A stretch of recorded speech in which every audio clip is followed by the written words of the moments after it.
Hello, Kathleen fans! Ito na nga ha, si Sir Alden napainom ng wine dito sa ang nakakatuwa dito at saka medyo is si Baby Avi, no? Andito. Pero red wine ito mga kasombreros na hindi siya nakakalasing. Ano siya, parang ladies drink mga kasombreros, and knowing Sir Alden, hindi naman siya lasenggo mga kasombreros.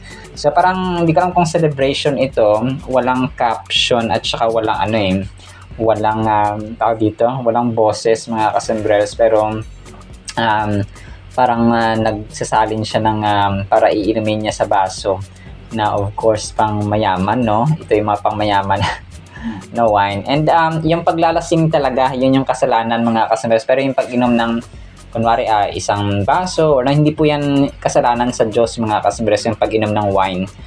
Yung kasalanan talaga dito ay yung paglalasing na nauwi sa miserableng buhay. So talaga nag-preach ako dito. Hindi, pinagtatanggol ko lang kasi baka maano kayo kay Sir Alden, no? Ito po ay okay lang po ito, yung wine mga kasombreros. So yung paglalasing talaga, yung sense, yung mali at saka kasalanan sa Panginoon mga kasombreros. And then ito, next item natin. So nagsalita para si Sir Alden dito, no? Doon sa may team niya na gagawa nga ng designs mga kasombreros ng kanyang bahay. So parang first week nilang gagawa ngayon nung team nga nito mga kasombreros. Tapos looking forward and so on. So ito yung mga nabanggit dito ni Sir Alden mga kasombreros. And nagsalita rin si Sir Pat Kaun na mga kasombreros, or Sir Pat Kaunan. So naka-gray, no, si Sir Alden dito. So medyo mahina lang siya kasi malayo yung video mga kasombreros. Pero yun, ang dami pala, no? Ang dami mga kasombreros na gagawa ng kanyang bahay. And then ito, congratulations sa Stars on the Floor kasi panalo sila national award dito mga kasombreros sa Asian Academy Creative Awards, Best in Music and Dance. So dalawa mga kasombreros, national winner 2025 Philippines. So grabe, no? Nanalo sila mga kasombreros. So yung ratings nila ay hindi talaga nagsisinungaling na natangkilik sila, at saka ang galing ng concept mga kasombreros. So our dance floor rocks the international stage, no? Talagang bonggang mga kasombreros ang Stars on the Floor. Grabe, halos lahat ng gawa ni Sir Alden talagang kinikilala ng international arena, no? Ng international award making bodies mga kasombreros. So nakaka-proud, yung proud na may humbleness mga kasombreros, no? Nakakatuwa at nakakabilib talaga ang sa buong cast, no, at bumubuo ng Stars on the Floor mga kasombreros na show. So Best in Music and Dance Asian Academy Awards 2025. So alamin pa natin yung ibang mananalo mga kasombreros so sabi dito sa caption ng Stars on the Floor mismo sa kanilang Facebook page mga kasombreros ay we are thrilled to share that Stars on the Floor is the Philippines' winner of the Best Music and Dance Program at the 2025 Asian Academy Creative Awards. This recognition is for you, Dance Universe. So Saturdays ang Stars on the Floor, 7:15 PM mga kasombreros sa GMA. So ang lupit ni Pops Alden. And then ito, next item natin mga kasombreros.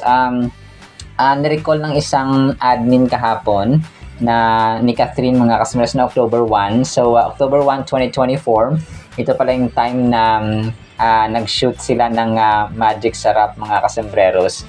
So kasama yung naging part ng Magic Sarap endorsement or advertisement niya mga kasombreros. Ang cute lang, no? Nakakulay dilaw si phenomenal box office cinema queen mga kasombreros. And then ito, next item natin. So si Sir Betong Sumaya, no? Of course, nagpakita ng suporta doon sa premiere night mga kasombreros. Now streaming pala ngayong araw, streaming na sa Netflix ang Hello Love Again, Hello Love Again tuloy. ng ng Out of Order mga kasombreros. So nasanay ako sa Hello Love Again mga kasombreros. So Sir Betong of course ay umattend ng so after ng premiere night ay nag-video siya congratulating Sir Alden mga kasombreros. And then ito, next item natin. So nag-post si Sir Alden, no, ng mga parang parang free photos nila mga kasembreros, no, sa snapshots or prenups mga kasembreros doon nga sa kanilang out of order na ano. So ang kulit dito kasi parang naka-black sila lahat, hindi parang naka-black sila lahat mga kasembreros, parang indicating na may crime, may krimen at violence mga kasembreros, no.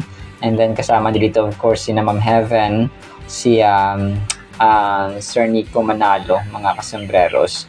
And then yung isa, tapos si Attorney Alexander Roman mga kasembreros, no, ay nag-drop na mga dito. So ang kulit, Sir Alden parang pag comedy yung mukha niya, pag seryoso talagang his eyes speak mga kasembreros of his role na gusto niyang gampanan sa pelikula mga kasembreros. And then ito, so may isang behind the scene dito na pinalabas, no, credit kay Sir Jayco Manangan. So parang nagalit daw si Sir Alden dito sa may pagdidirect niya mga kasembreros. So kasi parang may hawak siya na camera, tapos of course, no, nagti-take si Direk Alden dito. Pero siguro hindi naman siguro nagalit, no. Sabi niya dito parang pasara ng gate, no. So yung ibang director nga yung mas malupit talaga yung ibang direktor, kasi yung mga batikang direktor na iba parang talagang sila, stricto, as in strict sila mga kasembreros. Itong si Sir Alden, sa sobrang bait na ito, no, ito yung gusto mo siguro parating makakasama na direktor, kasi dahil kind-hearted, very generous, no. So siguro sa lahat ng direktor ay ito yung pinakamabait, no. Although wala na ako masasabi kasi sa ibang direktor na sila Direk Paul Soriano or yung ibang mga baguhan din, Sir Coco Martin, no, hindi natin sila nakilala personally, pero para sa akin ay since mabait at saka very polite si Sir Alden, very sociable, ay masabi kong siya yung pinakamabait ng kasembreros na direktor na pwede mong makasama sa set mga kasembreros. Kasi yung iba na yung parang talagang sila, talagang firm, no, kumbaga pa stern sila mga kasembreros, lalo na yung mga belong sa LGBTQIA na mga direktor, talagang sila naninigaw, talagang sina ba yun, si Direk Mark Reyes yata yon, no, na batikang direktor, magaling, no, pero pagdating sa set very professional at pag kailangan sigawan na dati sa Starstruck nila na mga pag-guesting na sila yung nagdidirect mga kasembreros ng isang mga segment or portions doon. So ganun. So Sir Alden ay talagang sobrang mabait pa ito mga kasembreros. And then ito, next item natin, ang cute ng ginawa ng isang fan dito. Si yung Kath din po ay inedit nila, no. Yung una kay Ma'am Catherine ay Red Dragon, tapos kay Sir Alden naman ay Blue Dragon mga kasembreros. So ang cute, parang pinasakay nila yung Kath din mga kasembreros sa dalawang magkaibang dragons, no. Na kung saan ay ang dragon po kung sa Bible ay kalaban po siya ng Panginoon mga kasembreros. So pero ito po ay edit lamang, no, ng Kath Den fan or fandom mga kasembreros or admin. So ang cute lang, no, parang may power ang Kath Den mga kasembreros. And then ito, next item natin mga kasembreros. So si Sir Alden dito ay parang no, sabi to kahit madilim, gwapo pa rin si Alden eh. Parang may time dito na nasa pagkainan siya, no, doon sa premiere night nga. Tapos parang may gusto magpa-picture sa kanya or gustong picturean siya mga kasembreros. Tapos sabi ng mga magpa-picture ay madilim, no, parang madilim mga kasembreros. Pero sabi nga nila ay madilim, kahit madilim ay pogi pa rin at gwapo si Soiti mga kasembreros, which is very true, no. Ang pogi kahit madilim ay pogi pa rin mga kasembreros. Tayo pag madilim, doon lang tayo gumugwapo kasi wala na tayong mukha. Pero si Sir Alden sa maliwanag, sa dilim, parehong gwapo. Sana all. Tapos binura na pala yung itsura, no, kasi madilim na.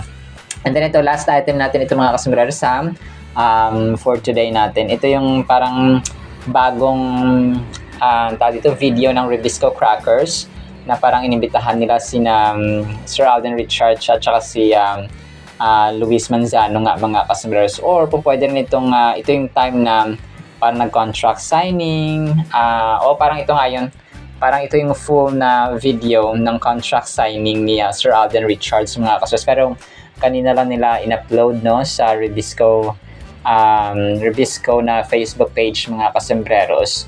So ang kulit, no, galing ni Sir Alden, mga kasembreros. So naka-maroon si Sir Alden dito at naka-white, mga kasembreros, no. So Rebisco crackers. So talagang ito po ay tawag dito nakaka-proud, mga kasembreros. So ito yung time nila na nagsalita sila and so on, mga kasembreros. So ito yung time na parang siya, late lang nila na-upload, mga kasembreros. Pero congrats pa rin kay Phenomenal Box Office Cinema King. So streaming pa din, streaming today sa Netflix, mga kasembreros, ang Out of Order ni Direk Alden. So in the meantime, yun lang po sa ating Kathleen items, sana po ay pakinggan po natin ng Word of God. Let's continue praying po, no, sa mga biktima po ng calamity sa Cebu, Masbate, and other parts of our country, no, sa Visayas. Sinlaman po, and sana po ay pakinggan po natin ang napakagandang Word of God. At para po sa ating Word of God ay sobrang ganda po nito, mga kasembreros, Ang title po natin, Kahit Mga Leon Man. Psalms 34 verse 10, The young lions lack and suffer hunger, but those who seek the Lord shall not lack any good thing. Napakaganda nito, mga kasembreros. Alam natin na ang mga leon po ay king of the jungles. They are the fiercest, they are the strongest, they are the bravest, mga kasembreros, when it comes sa jungle fights. Kapag sila ilalaban sa anumang mga hayop, tendency 95%, 98% ay nananalo po sila, mga kasembreros, kasi nga sa taglay nilang lakas, sa taglay nilang tapang. Kumaga pa yung angas nila at saka yung pagkaastig nila, mga kasembreros, ay makikita talaga, no, kapag talagang sila ay nag-roar na, no, at sumigaw, mga kasembreros, ay tila ba ang mga hayop sa paligid ay natatakot na, mga kasembreros. So ganun po katindi.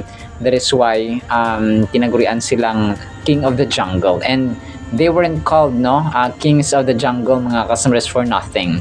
Tinagurian silang ganun kasi yung bangis nila ay talagang ramdam at nakikita, mga kasembreros.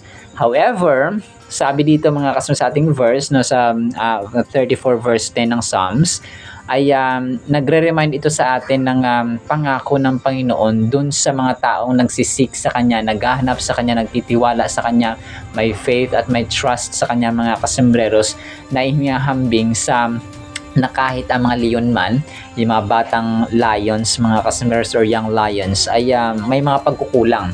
May magugutom sila, at saka may times na natatalo, may times na sila po ay hindi, yung lakas nila ay nawawala. In other words, they're just animals. Compared sa lakas, compared sa kadakilaan ng Diyos, because God Himself is God Himself, mga kasembreros, no?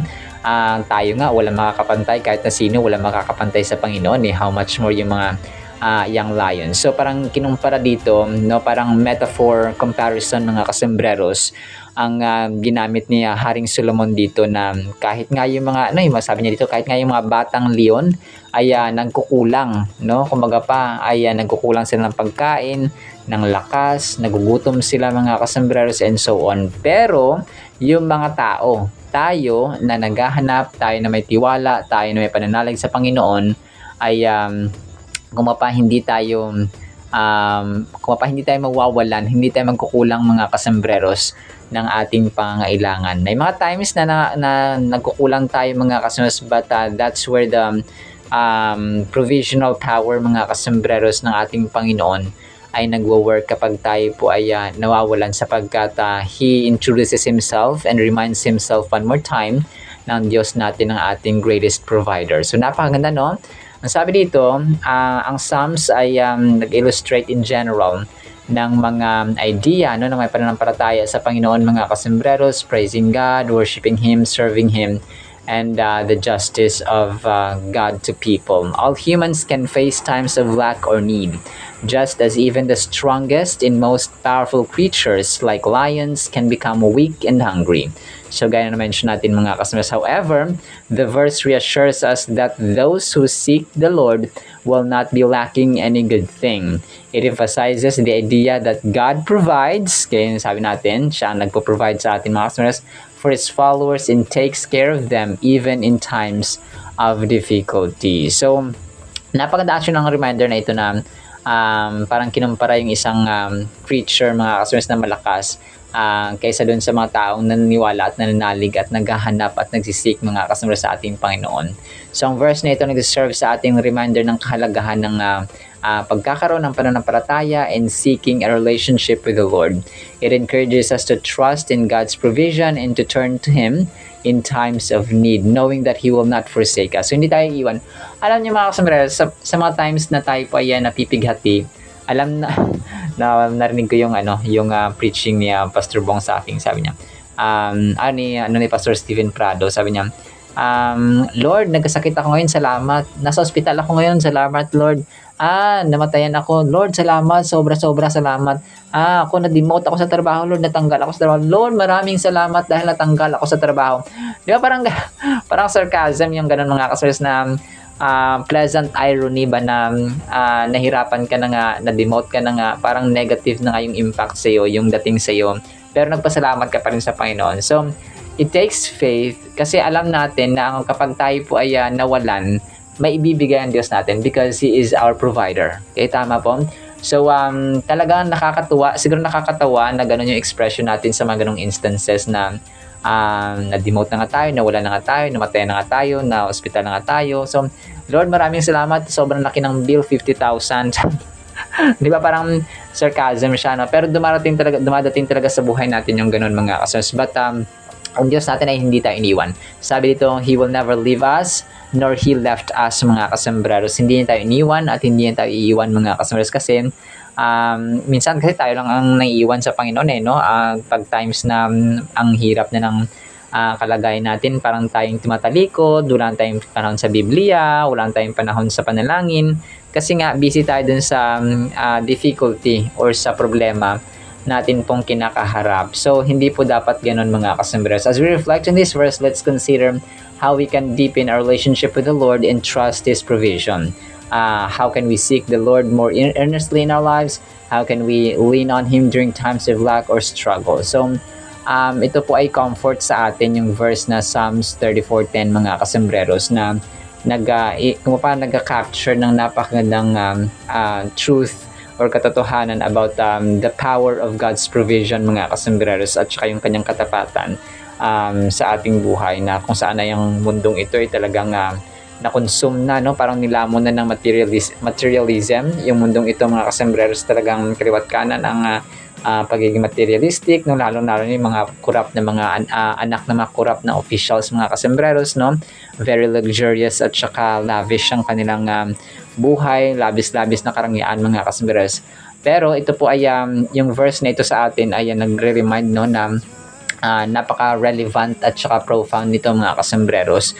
So, challenge actually ng verse na ito na i-realign natin ba yung ating priorities, yung ating focus, yung ating attention mga kasembreros. Kasi kapag nakafocus tayo sa isang issue, sa isang problema, sa ganitong sitwasyon, nalugmok na tayo, parang hindi tayo nakakaahon. So, which is delikado mga kasembreros.